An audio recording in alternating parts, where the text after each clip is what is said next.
الحمد لله نحمده ونستعينه ونستغفره ونؤمن به ونتوكل عليه ونعوذ بالله من شرور أنفسنا ومن سيئات أعمالنا من يهد الله فلا مضل له فلا هادي له ونشهد أن لا إله إلا الله وحده لا شريك له أحدا صمدا لم يلد ولم يولد ولم يكن له كفوا أحد أما بعد فأعوذ بالله من الشيطان الرجيم بسم الله الرحمن الرحيم قال الله تبارك وتعالى في القرآن المجيد وَلَنَبْلُوَنَّكُمْ بِشَيْءٍ مِّنَ الْخَوْفِ وَالْجُوعِ وَنَقْصٍ مِّنَ الْأَمْوَالِ وَالْأَنفُسِ وَالثَّمَرَاتِ وَبَشِّرِ الصَّابِرِينَ الَّذِينَ إِذَا أَصَابَتْهُم مُّصِيبَةٌ قَالُوا إِنَّا لِلَّهِ وَإِنَّا إِلَيْهِ راجعون أولئك عليهم صلوات من ربهم ورحمة وأولئك هم المهتدون صدق الله مولانا العظيم وبلغنا رسوله النبي الكريم الأمين ونحن على ذلك من الشاهدين والشاكرين والحمد لله رب العالمين سبحانك لا علم لنا إلا ما علمتنا إنك أنت العليم الحكيم إن الله وملائكته يصلون على النبي يا أيها الذين آمنوا صلوا عليه وسلموا تسليما اللهم صل على سيدنا ومولانا محمد معدن الجود والکرم وآلہ وأصحابہ وبارک وسلم۔ میرے معزز محترم مکرم دوستوں، بزرگوں، بھائیوں، دل بندوں، السلام علیکم ورحمۃ اللہ وبرکاتہ۔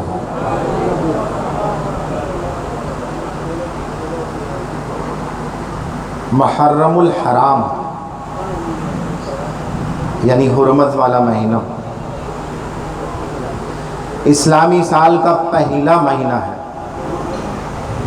اسلامی سال کا پہلا مہینہ ہے۔ تو یہ محرم الحرام کا جو مہینہ ہے یہ اسلامی تاریخ میں بڑی اہمیت کا حامل ہے، بڑی اہمیت کا حامل ہے۔ یعنی قبل از طلوع اسلام جو کہ محمد صلی اللہ علیہ وسلم کے ذریعے آیا، اس سے پہلے بھی اس ماہ مبارک کی بڑی اہمیت تھی اور اس کے بعد بھی بڑی اہمیت ہے، اور خاص کر واقعہ کربلا کے اعتبار سے بھی اس کی بڑی اہمیت ہے۔ آج میں نے آپ کے سامنے قرآن مجید فرقان حمید کی ایک آیت مبارکہ پڑھنے کا شرف حاصل کیا۔ اس آیت کو اپنا موضوع بناتے ہوئے اس آیت کی روشنی میں امام حسین رضی اللہ تعالی عنہ اور رفقہ امام حسین رضی اللہ تعالی عنہ کے کردار کو جانچیں گے۔ جانچنے سے مراد کہ ہم امام حسین کا نعرہ تو بہت لگاتے ہیں، تو کیا کردار امام حسین سے بھی واقف ہیں یا صرف نام سن لیا تو کہتے ہیں ہم حسین کے چاہنے والے ہیں؟ ایسا تو نہیں ہے کہیں؟ اس دھوکے میں مبتلا تو نہیں ہے ہم؟ تو کچھ اس قسم کی بات آج میں آپ کو سمجھانا چاہوں گا روایتی طریقے سے ہٹ کر، کہ قصے کی حیثیت سے واقعہ کربلا کو بیان نہیں کرنا چاہیے، قصہ نہیں ہے، اس میں سبق ہے، اور اس سبق کی آج بھی بڑی کڑی ضرورت ہے، کیونکہ اسی قسم کے حالات اس وقت بھی پیدا ہو گئے، کئی دوروں میں رہے، اس دور میں بھی پیدا ہو گئے کہ صحیح اور غلط کی تمیز نہیں رہی، حق اور باطل کی پہچان نہیں رہی۔ تو اس کو سمجھنے کے لیے واقعہ کربلا کی حقیقت کو جاننا ضروری ہے۔ ویسے تو اگر قصے کے اعتبار سے تو آپ نے بہت بار سنا ہوگا، لیکن آج میں اس سے ہٹ کر بات کر رہا ہوں، اس سے ہٹ کر بات کر رہا ہوں۔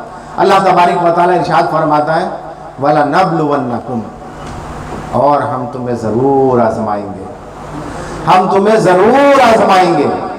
کسے آزمائیں گے؟ باری تعالیٰ، باری تعالیٰ، یا الہی کسے آزمایا جائے گا؟ فرمایا انہیں جو ایمان لے آئے۔ تم سب ایمان والے ہو؟ ہاں ہاں کہہ دو ہیں۔ تو ایمان والوں کو تو امتحان ہوتا ہے، لیکن اپنا ایمان والا ہونا جاننا ضروری ہے، اپنا ایمان والا ہونا جاننا ضروری ہے۔ تو اللہ تبارک و تعالیٰ ارشاد فرماتا ہے یا ایھا الذین آمنوا استعینوا بالصبر والصلاۃ ان اللہ مع الصابرین۔ اے ایمان والو، کس سے مخاطب ہے؟ ایمان والوں، کیونکہ آزمایا بھی ایمان والوں کو جائے گا، آزمائش بھی ایمان والوں پر ہی آئے گی۔ تو فرمایا ہے ایمان والوں جو ایمان لے آئے اللہ پر۔ اللہ کو پہچانتے ہو؟ سب کہہ دیں گے ہاں پہچانتے، پہچانتے بھی ہو، جانتے بھی ہو، مانتے بھی ہو، لیکن سمجھتے نہیں ہو۔ اگر سمجھتے تو زندگی بدل جاتی، اور آج مسلمان عالم کا یہ حال نہ ہوتا جو اس وقت ہے، یہ حال نہ ہوتا آج مسلمان عالم کا۔ تو اللہ فرما رہا ہے اس آیت میں پتہ چلا کہ ایمان والے جو ہیں وہ کیا کام کرتے ہیں جب کوئی مشکل پڑتی ہے، کیا کام کرتے ہیں؟ یا ایھا الذین آمنوا، اے ایمان والو، واستعینوا بالصبر والصلاۃ، نماز اور صبر سے مدد لو۔ جب تم نماز اور صبر سے مدد لوگے تو ان اللہ مع الصابرین، اللہ تمہارے ساتھ ہو جائے گا۔ تو اللہ کا ساتھ ہونا معمولی سمجھتے ہو؟ اللہ کا ساتھ ہونا معمولی سمجھتے ہو؟ نہیں جانے، نہیں جانے، نہیں پہچانے، نہیں مانے حقیقت کو، نہیں جانے۔ اگر جانتے تو آج یہ حال نہ ہوتا، اس معاملات میں ہم مبتلا نہ ہوتے۔ اگر جانتے اور پہچانتے، نہ ہم نماز کو سمجھتے ہیں، نہ ہم صبر کو سمجھتے ہیں۔ اس کو یاد رکھیے گا، انشاءاللہ اگر میں بھول جاؤں تو آخر میں مجھے یاد دلائیے گا، تو میں بتاؤں گا یہ آیت میں کیا مقصد ہے رب تعالیٰ کا۔ اللہ اکبر۔ تو بس فرمایا کہ ہم تمہیں ضرور بھی ضرور آزمائیں گے۔ کس چیز سے آزمائیں گے؟ وَلَنَبْلُوَنَّكُمْ بِشَيْءٍ مِّنَ الْخَوْفِ، کبھی خوف سے آزمائیں گے، وَالْجُوعِ، کبھی بھوک سے آزمائیں گے، وَنَقْصٍ مِّنَ الْأَمْوَالِ، کبھی تمہارے مال میں نقصان سے آزمائیں گے، وَالْأَنفُسِ وَالثَّمَرَاتِ، کبھی تمہاری جانوں سے آزمائیں گے، اور کبھی تمہارے ثمرات، یعنی اللہ کی نعمتیں جو عطا کی ہیں اس نے تمہیں، جو نعمتیں عطا کی ہیں ان نعمتوں کی کمی سے آزمائیں گے۔ اور اس کے بعد وَبَشِّرِ الصَّابِرِينَ الَّذِينَ، خوشخبری ہے ان لوگوں کے لیے اذا اصابتہم، جب مصیبت پڑتی ہے وہ کیا کہتے ہیں؟ قالوا، کہتے ہیں اِنَّ لِلَّهِ وَإِنَّا إِلَيْهِ رَاجِعُونَ، کہ بے شک ہم اللہ کا مال ہے اور اللہ کی طرف ہی لوٹ کر جانا۔ ایسا ہی ہے نا بھائی، سبھی کہتے ہیں لیکن کون کون سمجھتا ہے اس بات کو؟ مجھے بتاؤ کون کون سمجھتا ہے؟ جس نے سمجھا وہ فلاح پا گیا، اور جس نے نہیں سمجھا وہ اپنا وقت پورا کر کے وہ بھی چلا گیا، وہ بھی اپنا وقت پورا کر کے چلا گیا، اور جس نے سمجھا تو وہ حسینی ہو گیا، خالی نعرہ لگانے والا نہیں۔ سمجھ رہے ہو میری بات؟ سمجھنے کی کوشش کرو اس کو۔ ایک شخص نبی پاک صلی اللہ تعالیٰ علیہ وسلم کے پاس تشریف آیا اور کہا یا رسول اللہ میں آپ سے محبت کرتا ہوں۔ کہا سوچ لو ہم سے محبت کا دعویٰ تو کرتے ہو، سوچ لو ذرا۔ کہنا نہیں یا رسول اللہ 3 بار سوچ لیا میں آپ سے محبت کرتا ہوں۔ تو بس فرمایا کہ تو فقیری کے لیے تیار ہو جا، تو فقر کے لیے تیار ہو جا، کیونکہ جب تو نے مجھ سے محبت کا دعویٰ کیا ہے تو تجھ پر آزمائش تو آئے گی۔ ابھی کہا نا والا نبلو، ہم ایمان والوں کو آزمائیں گے۔ تم رسول اللہ کی محبت بھی ایمان کا حصہ ہے۔ ہم نعرہ تو لگا دیتے ہیں زبانی، غلامی رسول میں موت بھی قبول ہے، سب لگا دیتے ہیں، سب کہہ دیتے ہیں ہاں ہاں ایسا ہے ویسا ہے یوں ہے، لیکن جب بات آتی ہے اطاعت رسول کی تو ایک بھی نظر نہیں آتا، یا چند نظر آتے ہیں باقی سب غائب ہو جاتے ہیں۔ مجھے فلانا کام ہے، مجھے ڈھمکانا کام ہے، مجھے یہ مسئلہ ہے، مجھے ٹائم نہیں مل رہا، ایسا ہوتا ہے نا۔ تو بس جب تمہاری آزمائش آئی تو اس میں کامیاب ہو یا ناکام ہو یہ تمہارے اوپر ہے، یہ فیصلہ تمہارے اختیار میں ہے، کیونکہ سیدنا امام حسین نے اس آیت کی مصداق سب کچھ کر کے دکھا دیا۔ جو آیت میں نے مکمل پڑھی ابھی، اس کی مصداق سب کچھ کر کے دکھا دیا۔ ہر کسی کو ایک ایک چیز سے آزمایا گیا، ایمان والے کو کسی کو خوف سے، کسی کو بھوک سے، لیکن امام علی مقام جتنا بڑا مرتبہ، جتنا بڑا مقام، اتنی بڑی آزمائش، اتنی بڑی آزمائش۔ تو جس آزمائش میں جو پورا ہوتا جائے گا وہ فلاح پاتا جائے گا۔ امام علی مقام نے تمام آزمائشوں کو پورا کر کے دکھا دیا، تمام آزمائشوں میں پورا اتر کے دکھا دیا۔ اب یہ آزمائشیں ہوتی کیسے؟ تھوڑا سا میں پیچھے جاؤں گا اور واقعہ کربلا کی حقیقت کو سمجھانے کی کوشش کروں گا، کیونکہ واقعہ کربلا تو سب کو زبانی اصبر ہوگا، امید ہے۔ اب وہی چیز میں ریپیٹ کروں، فائدہ، لیکن اس سے جو عمل ملے گا، قرآن کی آیت کی روشنی میں جو معاملات ہوں گے وہ ہمارے دلوں میں گھر کر جائیں گے، تو انشاءاللہ اور بات ہمارے سمجھ میں آ جائے گی کہ ایمان کیا ہے اور جذبہ ایمانی کیا ہے۔ یہ سب کچھ ہمارے سمجھ میں آ جائے گا اگر ہم سمجھنے کی کوشش کریں گے۔ دیکھو ایک بات میری سنو، دیکھتے تو سب ہیں لیکن نظر سب کو نہیں آتا،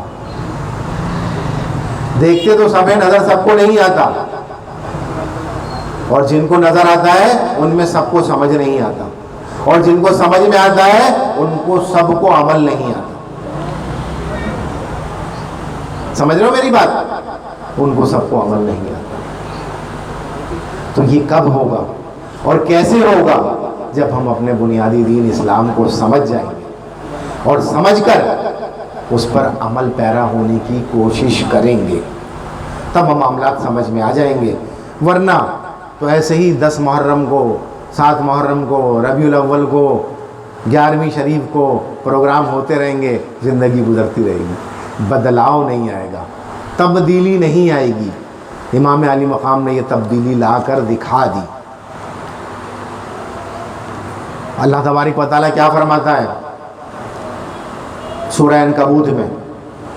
کیا لوگ اس گھمنڈ میں ہیں کہ اتنی بات پر چھوڑ دیے جائیں گے کہ کہیں گے ہم ایمان لائے اور ان کی آزمائش نہ ہو؟ سورہ عنکبوت آیت نمبر 1 اور 2۔ اس گھمنڈ میں ہیں لوگ، یہ سوچتے ہیں کہ ہم ایمان لے آئے تو ہم چھوڑ دیے جائیں گے۔ نہیں نہیں، ایسا نہیں ہے، پوچھو گی ان سے۔ اللہ اکبر۔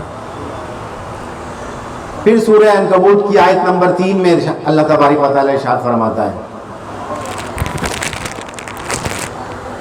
درود شریف پڑھیے۔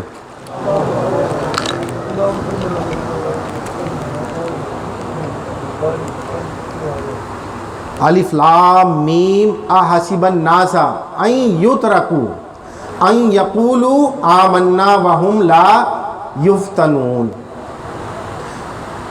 کیا سمجھا؟ سورہ عنکبوت کی آیت نمبر 1 اور 2.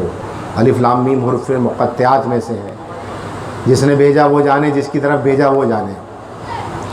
تو اللہ نے کیا فرمایا؟ کیا لوگ اس گھمنڈ میں ہیں کہ اتنی بات پر چھوڑ دیے جائیں گے کہ کہیں ہم ایمان لائے اور ان کی آزمائش نہ ہوگی؟ بلکہ اللہ فرماتا ہے وَلَقَدْ فَتَنَّ الَّذِينَ مِن قَبْلِهِمْ فَلَيَعْلَمَنَّ اللَّهُ الَّذِينَ صَدَقُوا وَلَيَعْلَمَنَّ الْكَاذِبِينَ. سورہ عنکبوت آیت نمبر 3. اور بے شک ہم نے ان سے پہلوں کو آزمایا تو ضرور اللہ سچوں کو دیکھے گا اور ضرور جھوٹوں کو دیکھے گا. ضرور سچوں اور جھوٹوں دونوں کو دیکھے گا کہ سچا کون ہے، جھوٹا کون ہے. اب میں تھوڑا سا پس منظر میں جا رہا ہوں، تھوڑا سا پس منظر میں جاؤں گا اور جا کے بات سمجھانے کی کوشش کروں گا کہ یہ معاملہ کیسے ہوا، کیونکہ آج بھی یہی ہو رہا ہے، آج بھی یہی ہو رہا ہے. تو یہ بات میں سمجھانے کی کوشش کروں گا آپ کو. جب حضور صلی اللہ تعالیٰ علیہ وسلم نے مدینہ منورہ سے یہودیوں کو بے دخل کر دیا، یہودیوں کو نکال دیا اور خیبر میں جا کے انہوں نے بنا لی، بالکل مدینہ منورہ کو کفار سے پاک کر دیا. آج تو پھر لانا شروع کر دیا، انہوں نے پاک کر دیا. تو اس میں عبداللہ ابن سبا تھا، عالم تھا یہودیوں کا، بہت بڑا عالم تھا یہودیوں کا.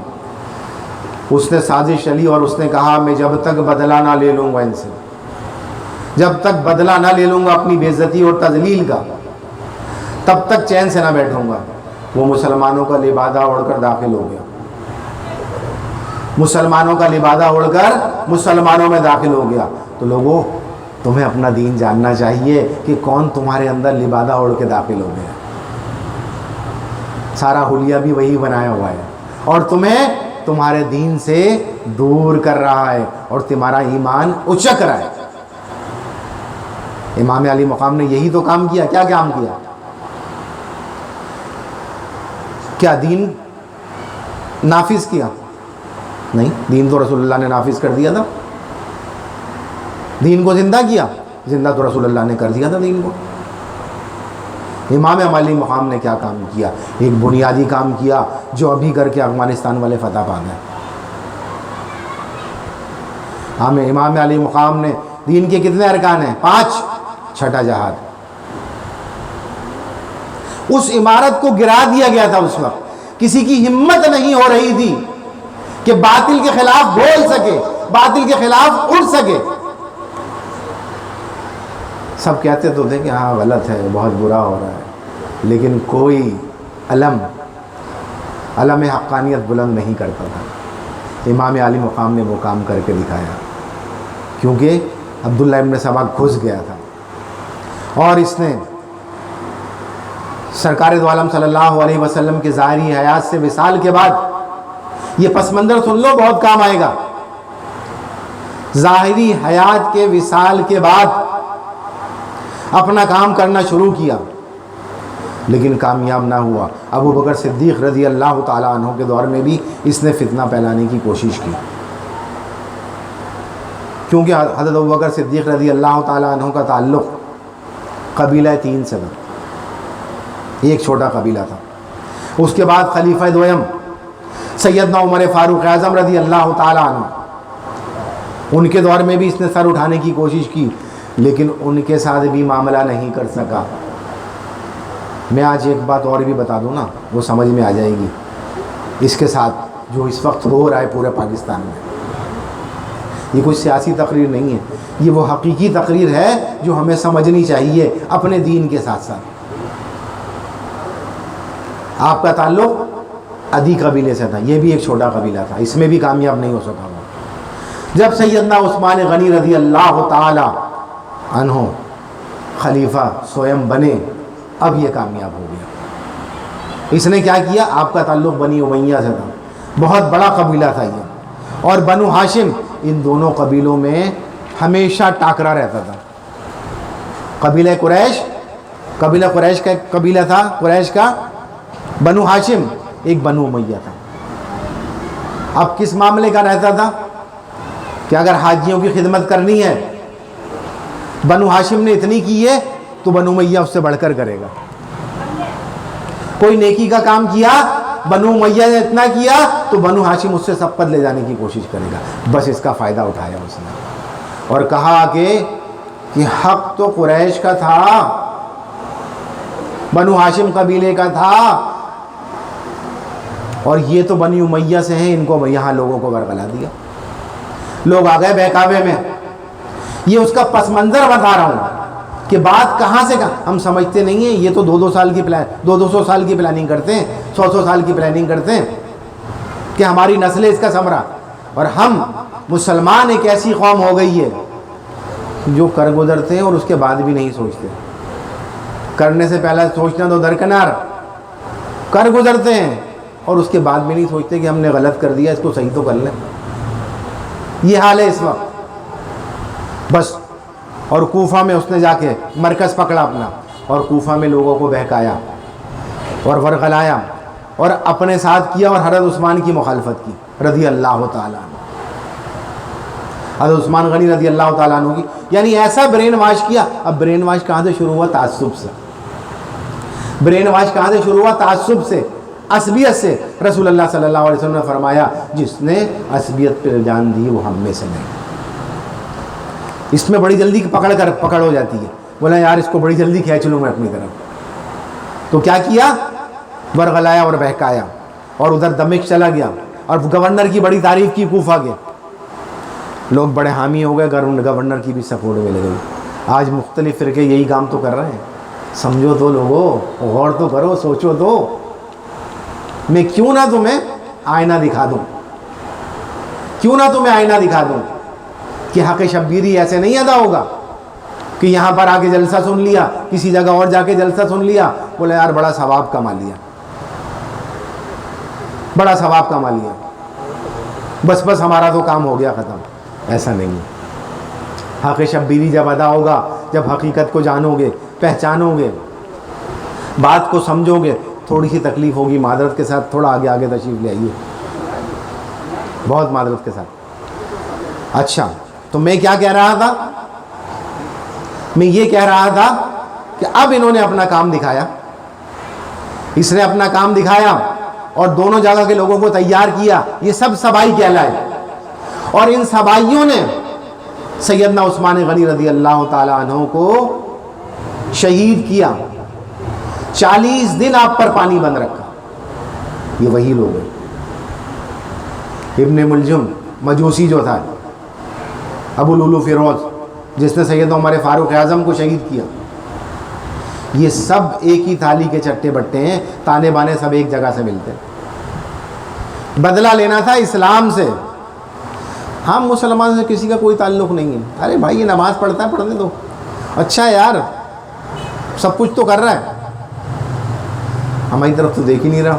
ہم نے تو اس کی نماز بھی برباد کر دی, اس کے روزہ بھی برباد کر دیا, اس کے تو ایسے کاموں میں لگا دیا کہ نماز بھی ادا کر رہا ہے جا کے 5 وقت پابندی سے, 5 بھی اوپر کیے ہوئے, سب کچھ کیا ہوا ہے, اور سود بھی کھا رہا ہے ساتھ میں, جھوٹ بھی بول رہا ہے دبا کے,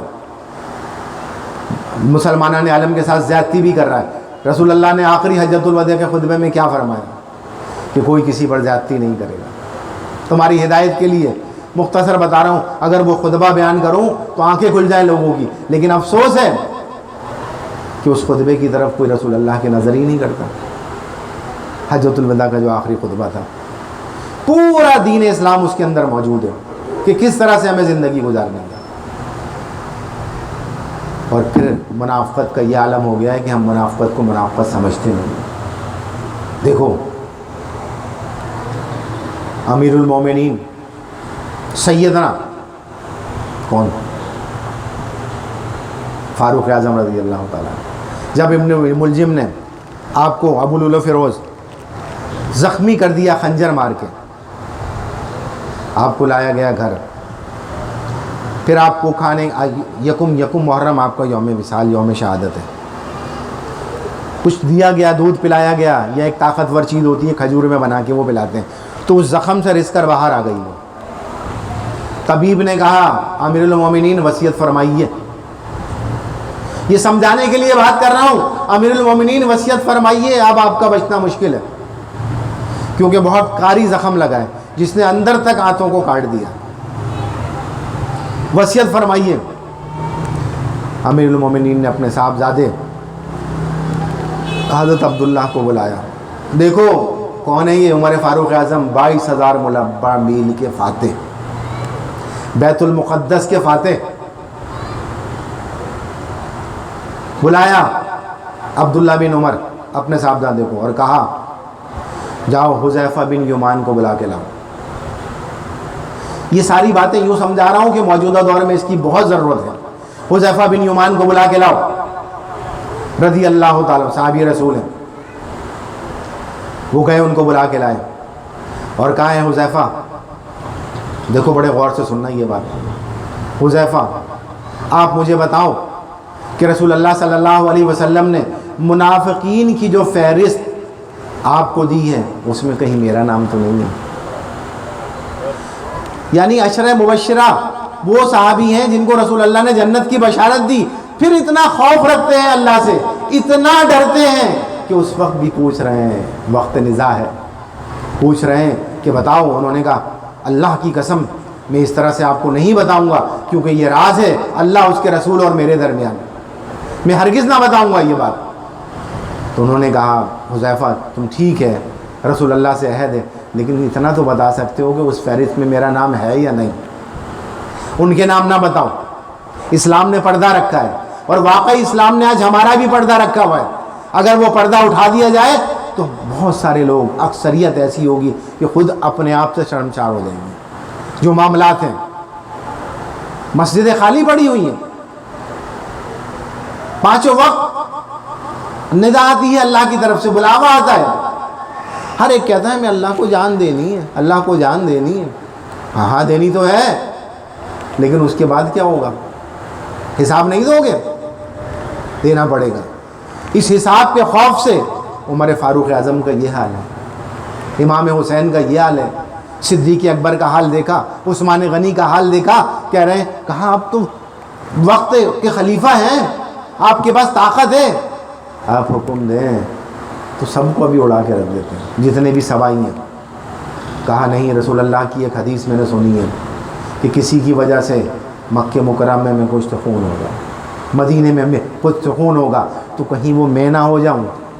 عشر مبشرہ ہیں، جنت کی بشارت مل گئی، تو کہہ رہے ہیں کہ ایسا نہ ہو کہ اس کا سبب میں بن جاؤں۔